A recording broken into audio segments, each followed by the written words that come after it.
aigus courbés comme ça. On est bien arrivé sur l'île Gili Air. On a pris un bateau au port de Padang Bay. Gili Air, c'est reconnu parce que c'est une toute petite île qui fait à peu près 5 km de circonférence. Et ce qui est super chouette, c'est que tout est accessible à pied ou à vélo. Il n'y a pas de voiture, il n'y a pas de scoot, donc c'est hyper calme. Mais c'est vrai que quand on voyage, on s'arrête pas beaucoup, on change d'environnement très souvent, de pays aussi, donc s'adapter à la culture, différentes façons de faire. Valentin passe son niveau de plongée, donc sur 3 matinées, part à peu près de 9h jusqu'à 14h. Il y a des vélos ici, donc il faut que je vois si je peux réserver un vélo. Et aussi ce qui est hyper intéressant, c'est que vu que Valentin fait son niveau de plongée ici, le mec nous a proposé que je puisse les rejoindre au moment où ils vont faire de la plongée pour que moi je fasse du snorkeling. Mais au moins je peux aller en mer avec eux. Donc là ce matin c'est un petit café, un petit déjeuner. Là ce matin ils nous ont servi trop de trucs. Donc, tout ça c'est compris dans le prix de la chambre. Pour parler prix, on a payé assez cher le bateau pour faire Bali Gili Air. On a payé à peu près 30 € de bateau par personne. On n'a pas pris le moins cher parce qu'ici ils proposent des mini bateaux à 15 €. Donc je dis bah c'est cool quoi. Mais en fait c'est l'horreur. Mais quand je vous dis l'horreur, c'est que je pense que c'est vraiment traumatisant, quoi. Angoissant. Enfin, t'as l'impression que tu as passé par-dessus de bord, donc non. Et on a pris une petite chambre à peu près 50 € les 4 nuits. Est-ce que vous entendez? Genre juste le calme. Il n'y a que moi qui fais du bruit quoi en fait. C'est la première fois que je goûte la papaye. C'est vraiment particulier, je pense pas que ça avait ce goût là. En fait ça fait très, je dirais un peu laiteux. Un fruit coupé avec du lait. C'est pas acide, c'est pas fruité, c'est laiteux. Moi j'aime pas trop quoi. Je crois que le pire c'est le durian. Un gros fruit avec plein de pics dessus comme un hérisson un peu. L'odeur. Enfin franchement c'est le pire fruit de toute la terre. C'est horrible, ça pue des pieds, ça a goût de vomi.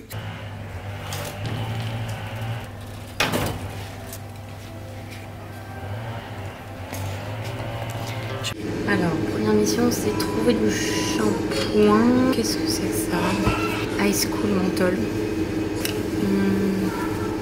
Ok, on va prendre ça. Ça m'a l'air pas mal, je pense. Donc là, on est dans les rues complètement commerçantes, la rue principale de l'île, avec des magasins, des restaurants. Et les gens se déplacent en calèche et en vélo. Hello. Il y a une mosquée en plein centre de l'île, donc elle appelle la prière au moins je pense 4 à 5 fois par jour. Je sais pas si on peut passer par là, si c'est une route ou si on va chez des gens. Peut-être essayer de passer par là. Parce qu'on a l'impression qu'on va être chez les gens.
Première matinée sans Valentin. J'ai photographié, j'ai filmé, j'ai assisté à la prière au niveau de la mosquée et puis j'ai marché tout le long de la plage. Je sais pas combien j'ai fait de kilomètres en vrai.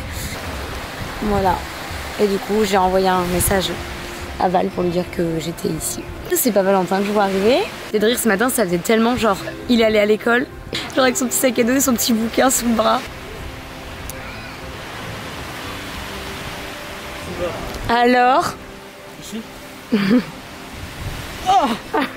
c'est dur ce matin parce que hier il a plu toute la nuit. C'est pas arrêté quoi. Gros orage et tout. Je crois que ça a plu dans la chambre. Et ça c'est pas bon. Heureusement que j'ai enlevé mon sac hier. Oh là là. Ce matin, j'arrive pas à me lever parce que je vais pouvoir faire du snorkeling.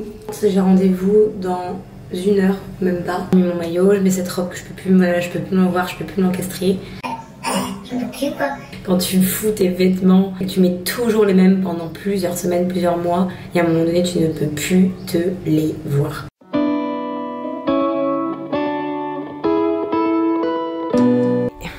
Non. Est-ce que vraiment cette branche de lunettes vient de céder?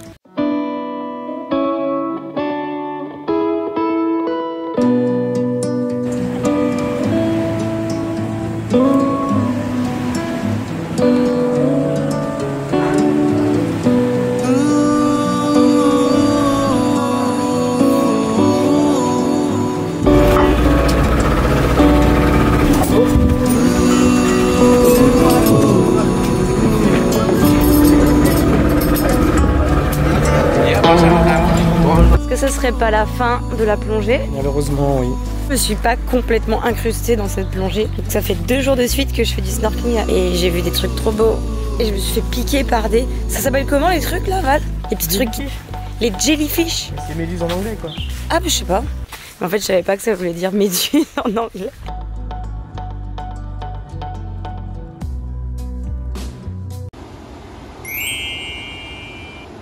Ce qui me fait rire, c'est que sur le GPS, il y a marqué 15 minutes. Ça va faire au moins peut-être déjà bien 3/4 d'heure qu'on est parti. Tellement dans ces chaussures que je glisse. Je pense que je vais me casser la tronche. C'est possible. En 10 minutes. Ah oh, regarde.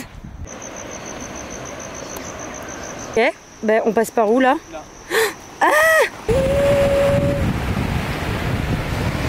En parlant avec le propriétaire de la guest house, il nous a parlé d'aller à Gamma Bay, un peu reculé, où il y a vraiment personne, à part des bateaux, accès avec les bateaux, mais sur la plage, il y a personne.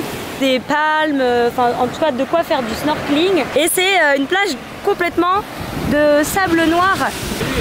Ça brille en fait, c'est genre, on dirait que c'est de la terre le truc. C'est beau par contre. Trop beau. Vraiment super calme et beau. Je vais en profiter pour faire voler mon... Attendez. Pause. Vous voyez sourire, vous voyez cette voix enjouée? Ça, c'était avant le drame.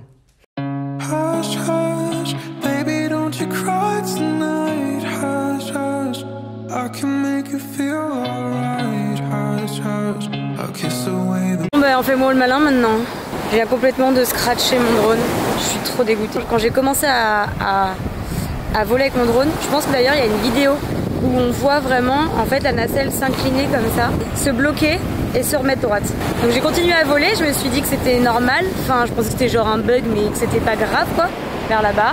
Puis après j'ai fait demi-tour et je suis revenue vers la plage, et en l'occurrence juste ici à côté de cet arbre. Ah, j'ai voulu faire un plan sur pour faire le tour du palmier, filet rouge, une bannière rouge avec marqué erreur quelque chose, j'ai pas eu le temps de lire. Il y a eu une première chute dans une branche d'arbre. À Valentin, j'ai dit oh, mon arbre est tombé dans un palmier. Et du coup, je me suis retournée. Là, je l'ai vu tomber ici, là. Je sais pas, de 3-4 mètres, je pense. Genre, je vais le récupérer.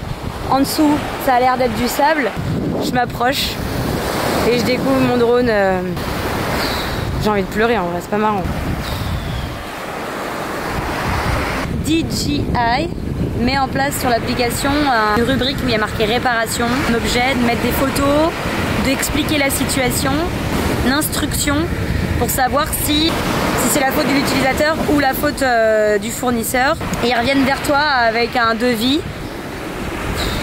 Là, ils m'ont envoyé un mail avec un bordereau d'envoi vers le siège qui se trouve en Allemagne. Donc alors là, super. Et encore, la chance que j'ai, c'est que j'ai pu le récupérer. A few moments later. Bon, là c'est parce que forcément la poste on peut pas imprimer, donc il faut qu'on trouve une imprimante et après on pourra retourner à la poste voir les preuves quoi. Sauf qu'il est juste impossible d'envoyer le drone de l'Indonésie. Donc on a essayé à Nusa Penida, je vous dis, Nusa Penida c'est un peu compliqué, c'est une île, donc quand on reviendra sur Bali, ce sera plus simple. Au final pas du tout, pour de poste, pour essayer d'envoyer le drone. Bon bref, en gros il nous a juste expliqué que c'est pas possible, le drone on peut pas l'envoyer quoi. Je sais pas. Il y a une partie de moi qui est un peu genre, est-ce que j'abandonne cette histoire et et tant pis, je garde mon drone et je le ferai réparer au Canada dans une agence de réparation. Ou alors je me barre un peu et je continue, mais je sais pas vraiment où est-ce qu'on va en fait. Donc,